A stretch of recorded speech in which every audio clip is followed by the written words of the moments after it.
Good evening, I'm Abhyuday Shrestha and these are the headlines of the hour. Illegal river mining being carried out in the Trishuli River during night. Involvement of public representatives suspected in the illegal mining. More than 52,000 people in the blacklist of banks within a year. More than 300 construction and service companies blacklisted in the past 1 year alone. More than 70 Palestinians killed and dozens wounded in an Israeli strike on a Gaza school sheltering displaced people. Israeli military says it targeted a Hamas command center. And preparation for the upcoming 10th National Games halted in Koshi Province due to National Sports Council not setting the number of games to be played. Player registration process starts in Gandaki. River mining during the monsoon season is prohibited in the country. However, mining is being carried out in rivers of Dhading by using excavators. Meanwhile, the concerned administration has been ignoring this on various pretexts. Sand mining is being carried out indiscriminately in the Trishuli River near Belku of Gajuri Rural Municipality by using more than a dozen excavators. The illegal sand mining is being done during the nights. Former Home Minister Rabi Lamichhane on 4th of January 2022 had directed the district administration officers across the country to prevent illegal sand mining. 3 weeks later, the Home Ministry decided to allow the operation of crusher industries that had remained closed until the end of the fiscal year. This directive by the Home Ministry paved way for indiscriminate operation of the crusher industries. Efforts were also made prior to that to close these industries. However, they were also limited to directives. The Home Ministry on November 10, 2020 had directed all the district administration offices to prevent illegal mining and monitor such activities. The decision on 8th of December the same year had handed over the responsibility to the local authority. Due to this, the district administration offices have been dodging the responsibility on various pretexts. Security personnel of the armed police force who are responsible for the security of highways have also turned deaf ear to this issue. Likewise, police have also been indifferent towards the matter, citing the local authority was responsible of it. Illegal mining has continued unabated in Chirandi, Maleku and Dariyal, among other rivers as well throughout the night time by using excavators. In our Public Voice segment, today we have asked people in several provinces what should be done for proper management and monitoring of sand mining. Let's take a look at what they had to say.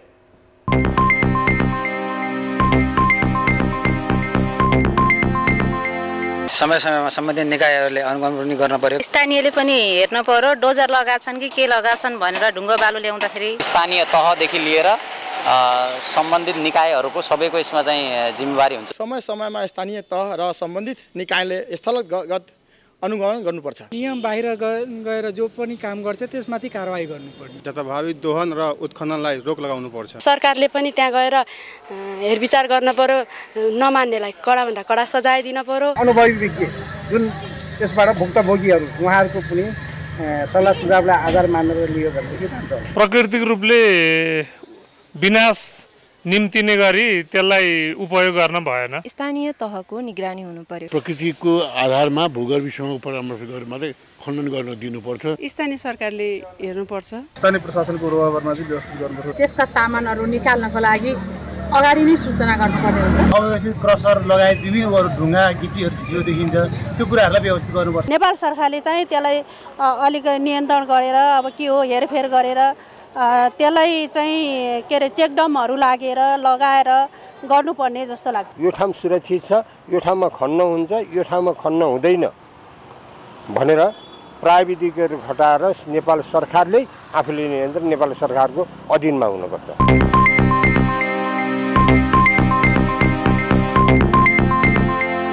52,300 individuals have been blacklisted by banks within a year as trade and businesses have been experiencing losses. This number has increased by 3-fold compared to last year as people have been unable to return loans and pay interest. The number of people being blacklisted increased during previous years due to cases of check bounce. Meanwhile, the Nepal Rashtra Bank has introduced a provision barring the blacklisting of contractors due to check bounce. Experts say that this is against international practice and it should not be given continuity for a long period of time.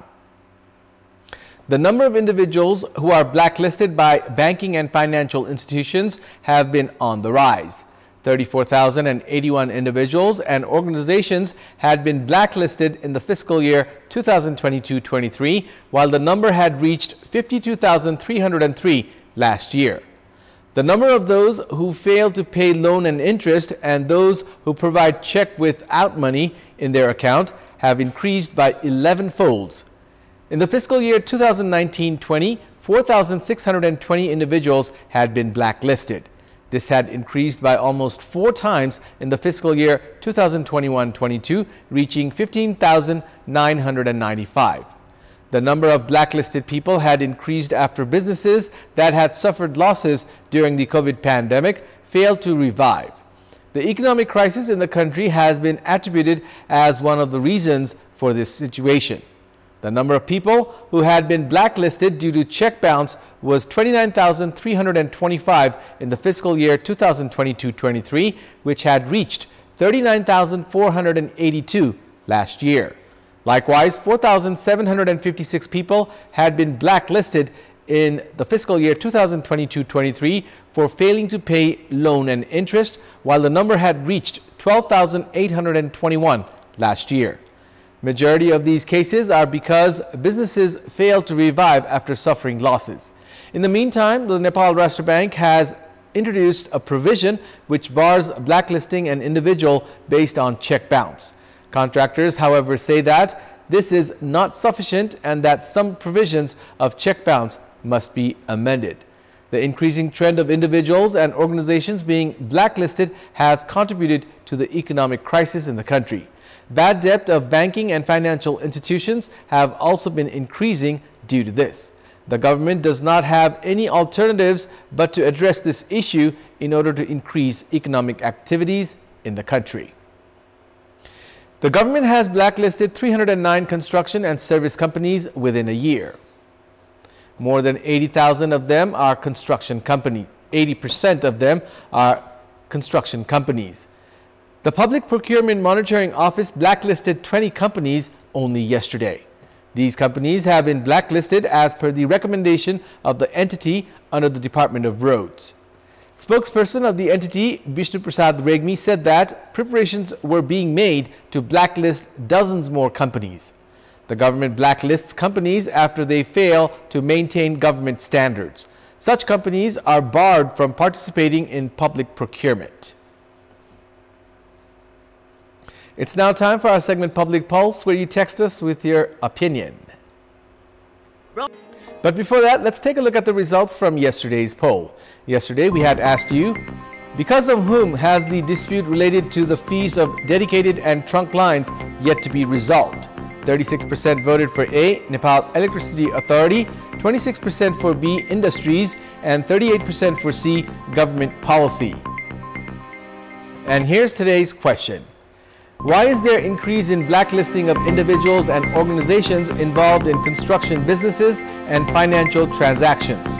Your options are A, financial indiscipline, B, impact of economic recession, and C, policy problem. The voting is on. Type NEWS, select your option A, B, or C, and send it to 34001 to share your opinion with us. We'll take a short break here. We have more news coming up. Indian Foreign Secretary Bikram Mishra is scheduled to arrive in Kathmandu tomorrow morning for a 2-day official visit. The Indian Foreign Secretary is scheduled to arrive in Nepal tomorrow upon the invitation of Foreign Secretary Sewa Lamsal. The Ministry of Foreign Affairs said that Foreign Secretary Mishra is set to arrive in Nepal as per the trend of visiting neighboring countries after being appointed to the post. The ministry has said that discussions on improvement of bilateral relations between the two countries and issues of mutual benefit will be held during his visit. Indian Foreign Secretary Mishra is scheduled to pay courtesy calls on President Ramchandra Paurel, Prime Minister KP Sharma Oli, and Minister for Foreign Affairs Arju Rana. The ministry has said that he will return to India this Monday. It's time now for the international updates.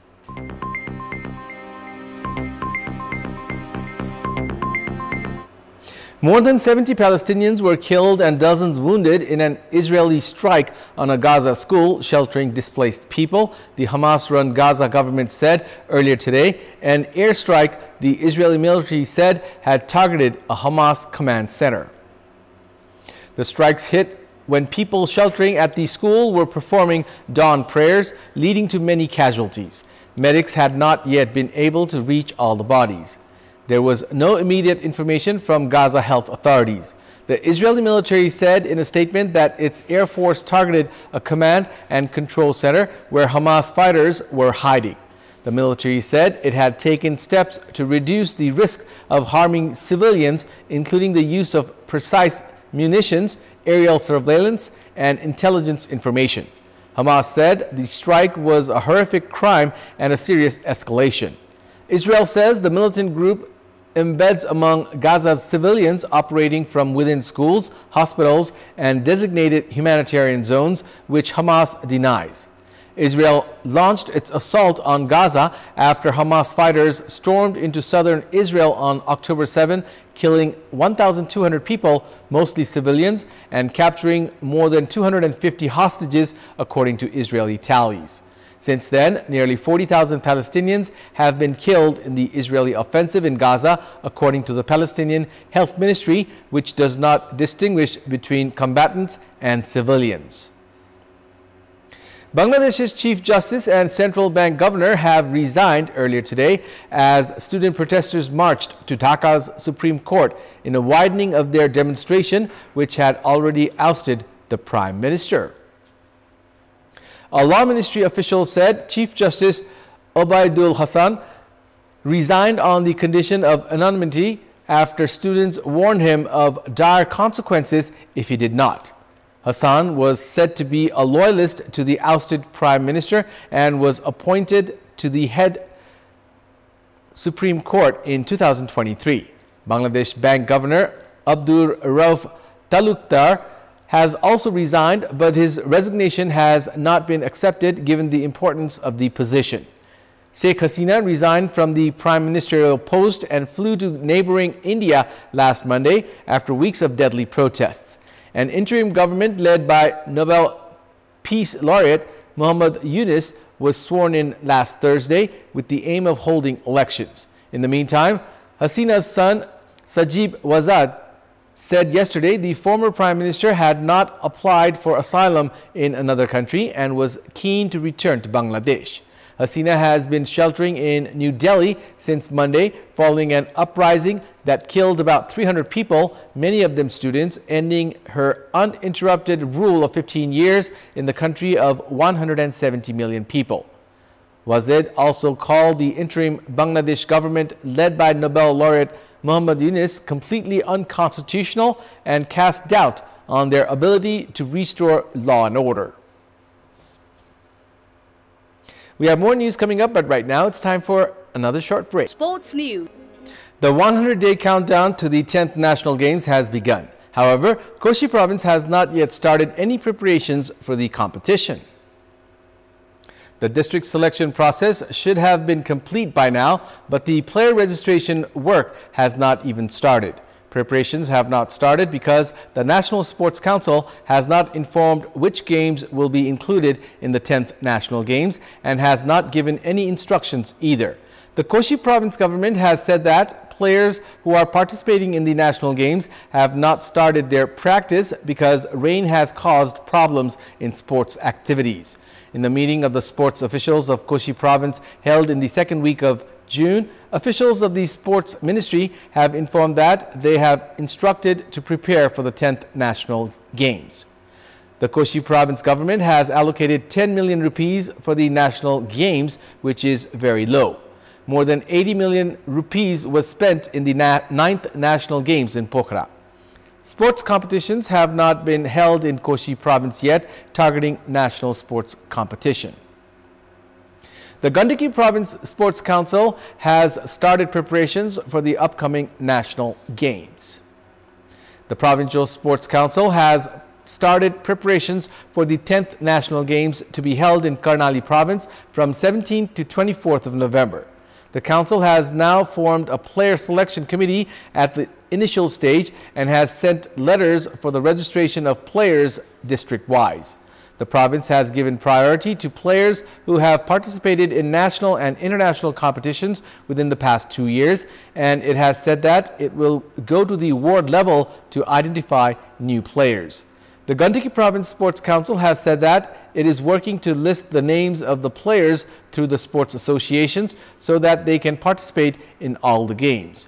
It has said that after the names of the players are received, the selection process will start from mid-August. The Province Sports Council has also proposed to hold archery, lawn tennis, paragliding and other sports competitions in Pokhara, which are not possible to be played in Karnali Province. The Gandaki Province government has allocated a budget of 18 million rupees in this fiscal year for the 10th National Game. That's all for the moment. Thank you for watching. Good night.